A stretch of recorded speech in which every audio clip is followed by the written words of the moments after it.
রবিবার সকালে জগৎবল্লভপুর বিধানসভার কাটলিয়া কালী মন্দিরে পুজো দিয়ে এদিনের প্রচার শুরু করলেন তৃণমূল কংগ্রেস প্রার্থী সুবীর চট্টোপাধ্যায়।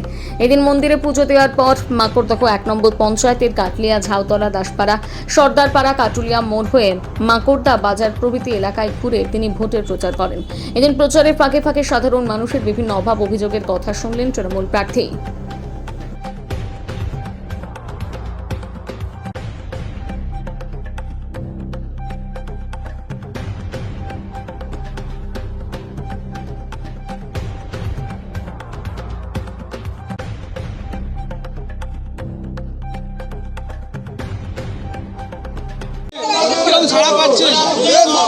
বুঝতেই তো বোঝাই তো যাচ্ছে কি সারা আছে মানুষের।